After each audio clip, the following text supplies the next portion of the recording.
continuación, Semana en Vivo.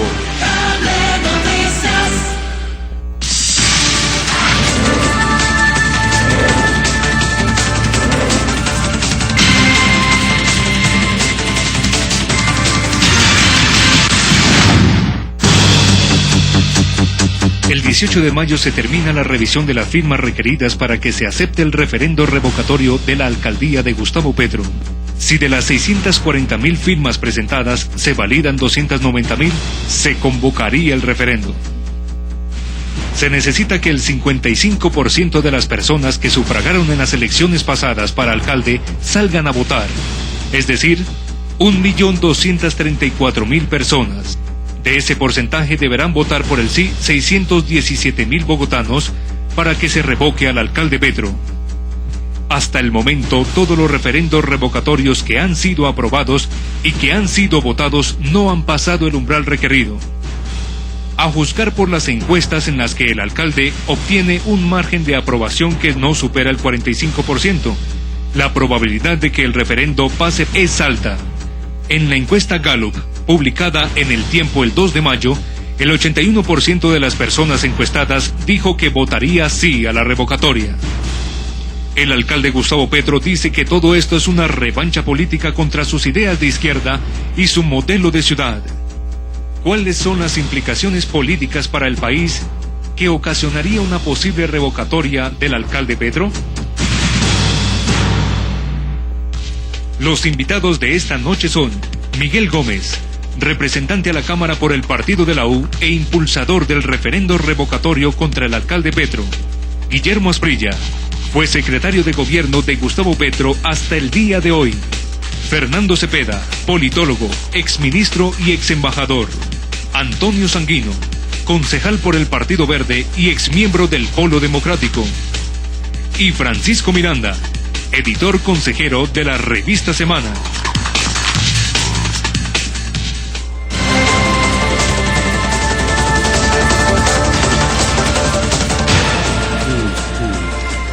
Muy buenas noches y bienvenidos a Semana en Vivo en esta noche tan fría y caliente, digo yo, caliente por el tema, pero helada por esta lluvia que nos inunda aquí en Bogotá, y precisamente Bogotá es nuestro tema de hoy, y uno en especial, la revocatoria que está avanzando contra el alcalde Petro. ¿La revocatoria será posible? ¿Sí se darán las circunstancias de habida cuenta de todos los obstáculos que hemos planteado y que tiene en sí mismo el instrumento? Antonio Sanguino, usted, si mal no estoy, es un opositor a Petro, pero... Crítico. Bueno, perdón por las palabras son muy importantes, estoy de acuerdo. Un crítico de la gestión del alcalde Gustavo Petro, pero no está de acuerdo con la revocatoria. ¿Por qué? Porque me parece absolutamente inconveniente meter a la ciudad en un escenario de confrontación política que va a aumentar la polarización que la ciudad hoy tiene.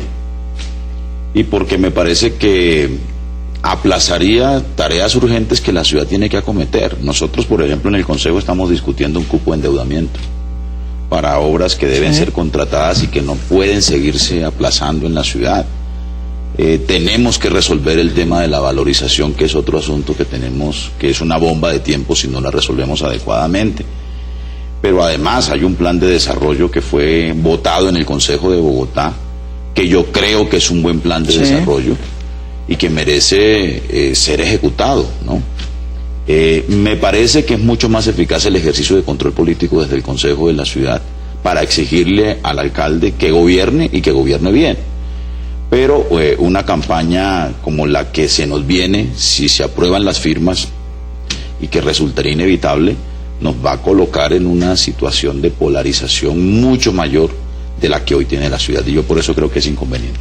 ¿Le pasa a usted? Sí, no, como es un crítico de, ¿cómo dijo usted? Crítico, no opositor, sino crítico de algunos asuntos de la administración. Yo coincido en buena parte con lo que ha dicho Pacho. A mí me parece que la revocatoria tiene dos jefes de debate, el doctor Gómez y el alcalde Petro. Porque, digamos, es muy probable que, por supuesto, exista un interés político de algunos sectores en promover una revocatoria al alcalde. pero también yo creo que es indudable que hay un creciente malestar ciudadano por las equivocaciones de la administración. Yo creo que el alcalde tiene, digamos, una relación conflictiva entre su propuesta de gobierno y la manera como gobierna, ¿no? Yo decía ahorita, el plan de desarrollo es una muy buena carta de navegación. Y el concepto de ciudad también. Y el concepto de ciudad, pero me parece que cuando eso se va a convertir en acción de gobierno hay una circunstancia especialmente problemática en casos, por ejemplo, como el tema de las basuras, que es un capítulo que no está cerrado todavía.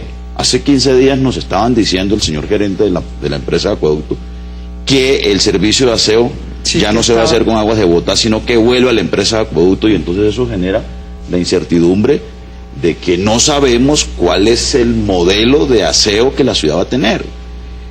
Pero ocurre también en otros asuntos. Por ejemplo, yo siento que en materia de política social en esta administración se está retrocediendo.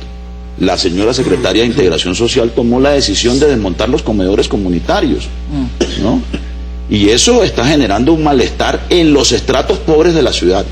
Son 140.000 personas que tienen garantizada la seguridad alimentaria en los comedores, que entre otras cosas fue de las buenas herencias que dejó la administración de Lucho Garzón y la izquierda gobernando la ciudad, ¿no? Porque yo en eso tampoco estoy de acuerdo con el doctor Gómez. Digamos, aquí la derecha no es la que goza de todas las virtudes, ¿no? Y todos los males están en manos de la izquierda. No. Habrá que ver cómo dejó Uribe de desinstitucionalizado el país, ¿no? Y cómo una desmovilización paramilitar mal hecha nos tiene con Bacrín, que ya son verdaderos ejércitos criminales dominando territorios del país. Entonces, yo creo que el debate es un poco más, menos en blanco y negro y un poco más multicolor. Volvemos aquí en Semana en Vivo, no se vayan, estamos hablando sobre revocatoria, Petro, y vamos a hablar sobre una posible vía distinta, que sería la Procuraduría. Vamos a meternos en ese tema. Pero ¿podemos concluir algo? No, después.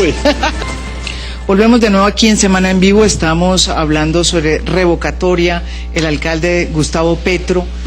Estábamos también planteando el tema de que independientemente de que ese mecanismo funcione o no, sí hay un descontento, y Antonio Sanguino estaba señalando precisamente, doctora Asprilla, una decisión que tomó aparentemente el gobierno de usted, el gobierno de Gustavo Petro, en el sentido de acabar con los comedores comunitarios, que era una de las banderas pues que había impuesto Lucho Garzón y la izquierda y el pueblo en Bogotá. ¿Por qué decidieron? Son de las imprecisiones que le escuchaba al doctor Gómez, escritas en Twitter. Se cerraron... Pero estas las dijo Sanguino. No, pero yo se las he escuchado y se las he leído al doctor Gómez. Se cerraron 173 comedores. Como dice García Márquez, ¿no? Si usted dice que vio elefante blando, nadie le cree. Pero si dice que vio 33, le creen. Entonces dice 173 comedores. Falso. Se han cerrado unos comedores de los fondos locales y se han reemplazado por un programa de canasta alimentaria, sí, y de bonos. Y se ha aumentado la cobertura de seguridad alimentaria en Bogotá, y los comedores son solamente una parte de la política social. Hay que recordar la rebaja de tarifas de Transmilenio, que de acuerdo a estudios estadísticos aumentó la capacidad de consumo de los sectores populares. Hay que recordar el consumo mínimo vital de agua. Hay que recordar que este año, el doctor Sanguino es testigo de eso, Bogotá tiene el mayor presupuesto de su historia en educación, 1 billón de pesos más que el año pasado, ¿sí? Entonces, toda esa propaganda sobre la política social fallida es solamente eso, propaganda, porque en la realidad nuestra política social es la mejor de las últimas décadas en Bogotá.